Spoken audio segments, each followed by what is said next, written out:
Бүгінгі күніміз сәтті болсын. Енді сұрақ қоя берейін, рұқсат болса. Жалпы білім сайысына қатысатын кез келген оқушыда белгілі бір база болу керек сияқты, сол база дегенді қалай түсіндіре аласыз? Бір білім додасына қатысатын оқушыда әрине база болғаны абзал. Мен енді өзім қазақ тілі әдебиет пәнінен қатысқандықтан мен үшін база бұл әрине қазақ тілінен бұл талдаулар, яғни морфология, синтаксис және фонетика салаларынан, мысалы фонетикада дыбыс, әріп, солардың мағынасын түсіну және оларды талдай алу болса, морфологияда жұрнақ, жалғауды ажырату және есімше, көсемше деген секілді ұғымдармен таныс болу, ал синтаксисте сөйлем мүшелері және сөз тіркестерін ажыратып, оларды түсіну, білу және оларды талдай алу. Ал басқа пәндерде, бәлкім химия, физика немесе математика сабақтарына қатысып жатқан оқушыларда, олар үшін мысалы химиядан Менделеев кестесін жатқа білу болса, ал физика, математикадан қатысатын оқушылар үшін база бұл әрине формуланы немесе бір теореманы жатқа білу деп ойлаймын. Осы қазақ тілі әдебиеті пән таңдау қай мезгілде ойыңызға түсті? Қалай таңдадыңыз соған? Қалай келдіңіз сол таңдауға? Жалпы оқу үздігі болғандықтан, 5-ші сыныптан бері белсенді түрлі шараларға қатысып жүргендіктен, мұғалімдер жарыстарға, түрлі додаларға қатыстырды. Соның ішінде өзімнің қазақ тілі мен әдебиет пәнінің жетекшісі Маржангүл Михайлқызы қазақ тілі мен әдебиет пәнінен база қалыптастырып, сол пәнге қарай баулай бастады. Және 8-ші сыныпта мен қалалық олимпиадаға қатысып бірінші орын иеленген болатынмын. Кейін осы 9-ші сыныптан бастап осы қазақ тілі мен әдебиетіне бет бұрып, осы пәнді өзімнің бейіндік пәнім ретінде де қабылдадым. Менің ойымша, әрбір оқушы осы олимпиадада қандай пәнге өзі белсенді қатысып жүр, қай пәнге қарай икемі бар, қай пәнге қабілетті, соны ұбт-ға да таңдаса және сол пәнге олимпиадаға да қатысып жүрсе, ол өзіне бір жағынан жеңіл болады деп есептеймін. Себебі мен бір оқпен екі қоянды атқандай болып сезінемін. Себебі мен бір жағынан ұбт-ға да дайындаламын, бір жағынан қазақ тілі мен әдебиет пәнінен олимпиадаға да қатысып жүрмін. Чемпион болғысы келетін адамдар кемде-кем, Сіз мысалға Қазақстан Республикасы бойынша қазақ тілі әдебиеті пәнінен 4 дүркін чемпион болып отырсыз. Осы чемпиондыққа жетудегі қандай қиындықтар болды, немесе чемпион болуды армандайтын өзіңіз сияқты оқушыларға қандай кеңес берер едіңіз? Үздіксіз дайындалу бұл ең бірінші шарт. Ұстазым, өзімнің Маржангүл апайым, 7-ші сыныптан бері база қалыптастырды деп айттым. Яғни сол кісінің арқасында бір бағыт бергендей болды. Бастапқыда база қалыптастыру маңызды. Одан кейін сол пәндің қатысып жатқан пәнінің салаларын, оған не қажет екенін түсіне бастайсың. Мысалы, 9-ші сыныптан бастап мен белсенді түрде кірістім. Бұл олимпиадаға қатысуға, бұл ең бірінші әрине база, кейін оқушының өзіне деген сенімділігі және ата-анасының, ұстазының қолдауы маңызды деп есептеймін. Себебі бір оқушылар олимпиадаға қатысып, 3-ші орын иеленіп жатса, ата-аналары сенің қолынан түк келмейді, осы ма бары деген секілді критика айтып жатады. Менің ойымша бұл дұрыс емес. Себебі бұл тек қана басы деп қабылдауға қажет деп ойлаймын. Менің өзімнің ата-анам, мен қандай орын алсам да, мейлі алғыс хатпен келсем де, мені үнемі қолдап отырады. Және менің ойымша бұл менің осы жетістіктерімнің басты себебі деп ойлаймын.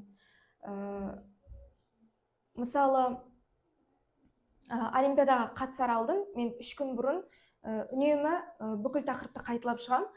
Және осыған дейінгі үйренгендерімнің бәрін ата-анама осылай айтып беріп отырам.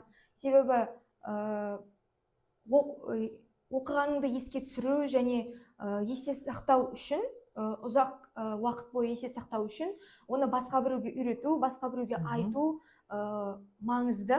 Осы мысалы менің басқа сыныптастарым, достарым қазақ тілі әдебиет пәніне онша қызықпағандықтан және ол пәнді таңдамағандықтан бәлкім менің айтып жатқандарым олар үшін маңызсыз болуы мүмкін.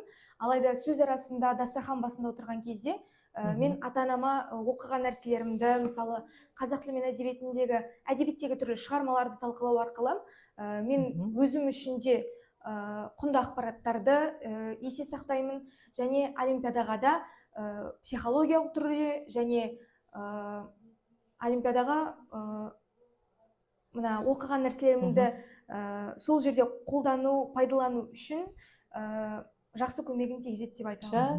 Ата-ана деген жан-жақты қолдау керек, иә? Сіздің ата-анаңыздың жалпы педагогикалық мамандыққа қатыстары бар ма? Иә, менің анам өзі бастауыш пәндеріне 0 сынып, яғни мектеп даярлық сыныбына беретін мұғалімнің білімі бар. Алайда анам онымен жұмыс жасамайды қазір, бірақ өзімнің анам мен сияқты оқушы кезінде қазақ тілі әдебиет пәнінен олимпиадаға қатысқан.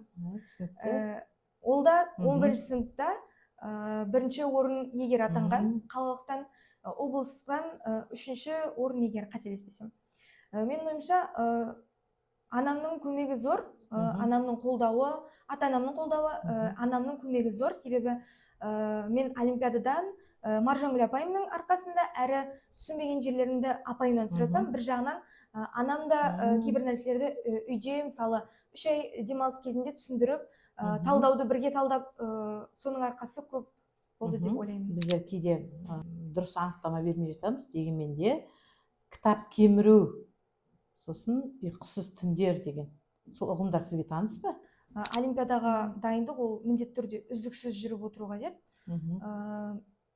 Мысалы олимпиададан 3 күн алдын үнемі бәрін қайталаймын дедім. Осы кезде ең, мысалы 1-ші, 2-ші, 3-ші осы күндері мен ұйқысыз өткіземін десем де болады. Себебі бүкіл тақырыпты қайталап шығу, мысалы эссеге жазатын бүкіл аргументтерді жаттау, одан қала берді сатылай кешенді талдауды еске түсіру, сөйлемдер талдау және шығармаларды қайта бір қарап шығу, ол ұзақ уақыт алады. Және 3 күнді оған арнау, осы ұйқысыз түндерді өткізу өтеді. Оған қоса мен 10-ші сынып аяқтағаннан кейін 3 ай жаз демалысымда осы 11-ші сыныптың бағдарламасындағы бүкіл кітаптарды толық нұсқасында оқып шықтым. Және осы кітап кеміру, ұйқысыз түндерді өткізу деген ұғымдар мен үшін таныс деп айта аламын.